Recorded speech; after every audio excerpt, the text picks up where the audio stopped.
UPRERA has been a pioneer in many of its judgments and many of its policy decisions. In the past 1 month, UPRERA has come up with multiple decisions and directives, which includes QR codes, selling on the basis of carpet area, including training for agents and other things. We have now UPRERA chairman, Mr. Sanjay Bhoosreddy, with us to answer our queries. Welcome to the show, sir. Good afternoon. Sir, recently you have come up with your judgment on that builders have to sell on carpet area. But isn't it already, this thing is a provision under the Act itself. So why did the need arose? Were the builders not selling on the basis of carpet area? Since last more than 2 decades, and in South Indian states where multi-story is an old concept, roughly 4 or 5 decades old, the concept was to sell on super area. The loading is going beyond 20%. Standard should be 10%, maximum 15%. At best, if it's a super deluxe type of a colony or a project, it can go up to 20-25%. But it is going as high as 45%, 50%. Even after RERA, Pan India, they are still continuing with their old practice of super area. Now what will happen? They will have to, when they come up with their project, a new project in the market, they will have to tell them, this is our carpet area price. In super area, the allottee or the home buyer cannot understand, or the unit or property buyer cannot understand how much is being loaded, I am being cheated, I am not being cheated. Here, he will know for definite that this is what I am buying. But if it is happening, if the promoters are selling on the basis of super area, then isn't it against the provisions of the law? That's it. Therefore, we had to reiterate, UPRERA had to reiterate that, look, the law says carpet area. Now you follow the carpet area. We are telling everybody, whether it's a private promoter or a development authority or the housing board, everybody has to fall in line, in tune with the RERA Act 2016, Rules 2016 and regulations, and the Builder Buyer Agreement Rules 2018. Okay. Now, sir, you have come up with one more directive of mentioning QR codes. Tell us what all would be visible when somebody scans this QR code. See, what we have now done, earlier we were giving a simple Form C. Form C is the form which is the actual, you may call it in common parlance, a license to the developer to develop a project. And Form F is regarding extension of a project. Now, earlier it was a simple printout. Now, it's on a very special paper, like the currency paper, where we have certain hidden images built into it and a QR code.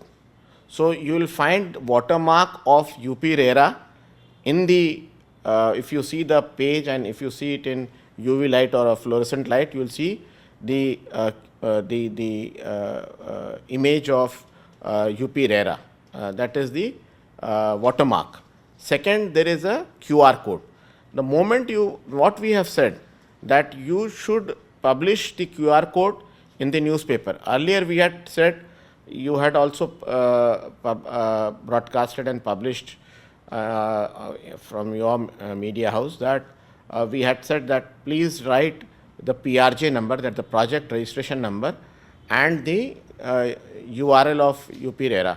Now we are saying put the QR code also, and also Form C should be presented before the allottee in their offices, marketing offices, headquarters, everywhere. Why we are saying so? Because once he scans the QR code, he need not go on the URL, type it out.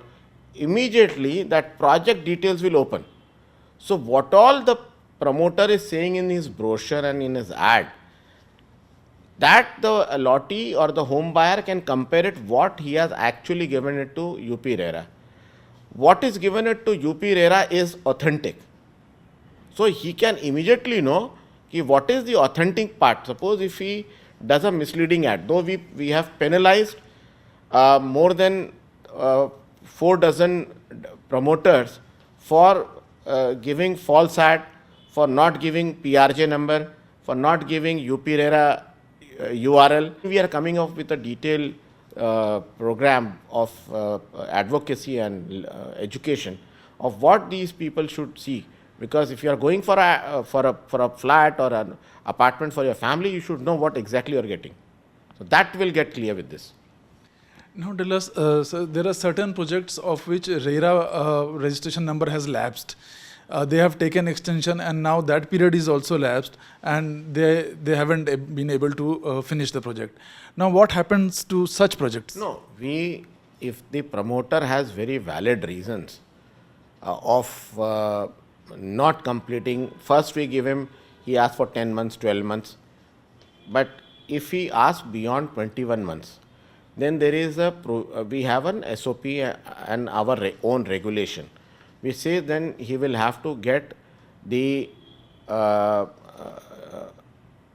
no objection and or consent of majority of his home buyers.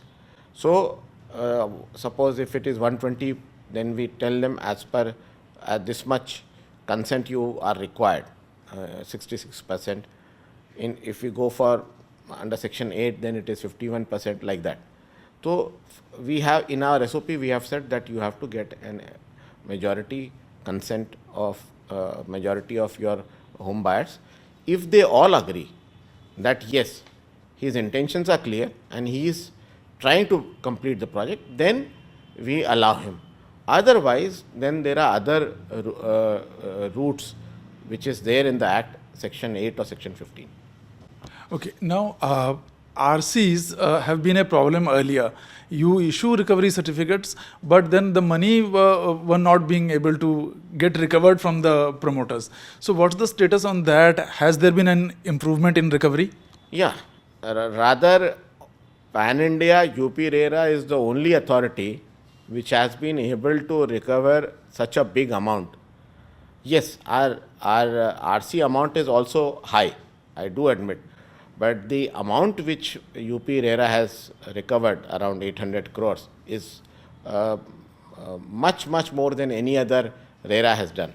But there is still a lot to do because RC is the last instrument or bullet we have to trigger. Now, once we issue the RC, then it goes under the revenue law and then it goes to the district collector to execute that. Execution of RC is not an easy task, but our collectors have done wonderful job, which all RERAs appreciate. We keep on monitoring the district authorities. We take division-wise each division and we talk to them, and they are also working hard. But yes, it's not so easy. But still, we are on the job. We are on the task, and once an RC is issued, in 90% cases, it will get executed. In some cases, if it goes into NCLT or things like that, there are other legal authorities also. There we may have some problem. By virtue of being the largest states, you have largest number of projects here and similarly largest number of stuck projects also. Are you thinking of any policy to revive the stuck projects, any co-developer policy or any other thing which is on the anvil or you are considering? No, it is already in the law. We have section 8. There is an SOP with respect to section 8. There is section 15. In section 8, the association of allottees have the first right of refusal, which means they can come forward and they can tell UPRERA, look, we are ready to do our work ourselves if the promoter fails. Or they may say, we have faith in our earlier promoter, we would like to work with him and get it over. Because once section 8 comes, then it comes in the direct monitoring of UPRERA.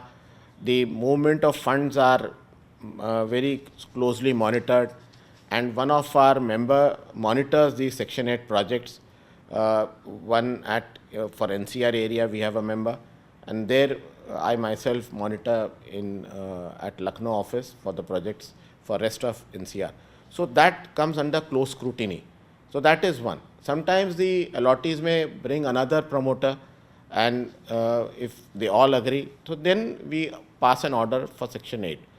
Section 8 is one very good provision through which all stuck projects can be completed. We have already completed 2 projects. The third project is also getting completed, which has gone under Section 8. There are around 17, 18 projects, out of which 3 projects are through. One more may get through in next few. So it's a good start. See, all this has come in the last 5 years, post 2017, 1st May 2017. Though the act is from 1st May 2016, but the actual implementation started from 1st May 2017. And the authorities in India have come out by 2018, November or so. So in the last 5-6 years, a lot has been done, and many things have got streamlined. So I now am quite happy and comfortable, and I feel convinced that things would now move fast. But can we expect a co-developer policy or something like that for stuck projects, or some SOPs, some guidelines whereby It is already there. For both Section 8, we have an SOP, and for Section 15, we have an SOP. But recently, you must have seen in our press briefings that we have come up with 6-7 more SOPs, withdrawal SOP and all such. So we are on it, and very soon we may revise our Section 8 and Section 15 policies and make it more pragmatic and more maybe simpler or user friendly. we have also seen subtle advertisement of projects even before the RERA comes. For example, coming soon of a particular project for which RERA has applied. So is it under the 4 walls of the law? No. Before the Form C is issued, PRJ number is issued, Form C. No promoter directly or indirectly or through agent or through any of these real estate advertisement companies, red bricks, blue bricks, nobody can do. We are very closely scrutinizing and monitoring, and we have penalized more than 48 promoters. It can be 60. I don't remember the exact number now, but more than 48 or maybe 5 dozen where we have penalized them. Now, initially, we have given them a token penalty. But if they continue, then that penalty can go up to 5% of the total project cost. So now if you are seeing, or if you have seen the ads of the last 1 month, you please show me that there is no PRJ number or there is no URL. And now they have to put the PRJ number and URL at top prominent place, or where their marketing numbers are there, just above that or on the right top side of the ad. So all these actions, these 48 or 60 cases, these are all suo motu actions by you? Yeah, we scrutinize and then we issue a notice of 359, Section 3 read with 59. We give them a chance to appear and we hear them out because it's a quasi-judicial function. We hear them out. It's on the principles of natural justice. We have to. After hearing them out, then the authority passes an order. So apart from these advertisements, there is a tradition of pre-launch sales also before the Same rule. Same. We have penalized them also. Pre-launch sales or pre-registration launch. Whether they do it on Facebook, Twitter, Instagram, LinkedIn, local social media, WhatsApp, any social media, print, electronic, we catch them everywhere. Let them go anywhere. We'll catch them. And if the agents are doing it on the behest of the promoter? We are now issuing legal notice to all the agents. All these real estate agents, companies who are doing illegally. Through your channel also I am warning them. Okay. Now coming to agents. Now you have recently come out with the guidelines for training of agents. So now this is going to be compulsory for the new agents who are going to seek registration, or for the existing agents also. And why did such a need arose? Agent has to be professionally well trained. He should know the RERA laws, rules, regulations. What are the requirements of the RERA authority? What interest he has to protect of the promoter, and what interest he has to protect of the allottee. His moral character has to be good. He should not be a riffraff type. So all these things we have to take into account, and therefore we have developed a 24-hour training program, very easy for them to learn. It would be physical as well as online, on payment of certain fees. We will first conduct training, then their examination, then their certification, then only they will be allowed to do agency business. There are also some assured return schemes in the market. Are you taking cognizance of such schemes? Yeah, we have taken cognizance. Our courts have also taken, RERA courts have also taken cognizance. The law does not allow any such assured return schemes. No promoter can pay from the separate account any money for the assured return scheme. If he wants to do, he can do it from his pocket. And very soon we'll be coming up with a detailed regulation on assured return scheme. Sir, your one more recent guideline says that the project name, the company name should be same what it has been while the map approval. Now in Noida, Greater Noida, there is leasehold, but in the rest of the UP, it is freehold. And if after the map approval, the landowner, the promoter sells the land to somebody, to some other company, in that case, what happens? It is not like that. It is not like that. This relates to both NCR and non-NCR. What the promoter used to do, he used to get the map approved in the name of XY company. Now, the OCCC, the authority, whether industrial authority or general authority, will give in the name of XY company. But he keeps the project name as Akash. Right? Now, he gets registered the project in the name of Akash. Now, when it comes to OCCC, the allottees are misled because they are looking for Akash. He has in the name of XY company. Therefore, now what we have said, if you are registering, if you are going to the authority with a piece of land, you say in the name of XY company, project name Akash. Then the authority will issue the OCCC in the same name. In NCR, it is OC and CC, otherwise it is only CC. So that is the reason, to avoid this confusion, because of which the allottees are running helter-skelter, कि OCCC कहाँ है, दिख नहीं रहा, मिल नहीं रहा, match नहीं हो रहा. So they are into doldrums. So to avoid this confusion, we have said, by whatever name, the company's name and the project name, you get the map approved, please put the same name for marketing, so that the consumer, the home buyer, is not in confusion, because you will put up an OCCC of XY company Akash. So he should get the same thing. No, but what if the company sells the project to some other developer, to some other company? It doesn't matter. This would remain the same. But name of the company will change in that case? No. If a company, the equity is bought by somebody, say company ABC, somebody buys the equity 100%, the company will remain ABC. The equity holder will change. So he can't change the project name, for example? Yeah, because that is the genesis, that is the origin. So now what you are also aware that we have also introduced the concept of zero layering of revenue records. So there is a zero layer of revenue records.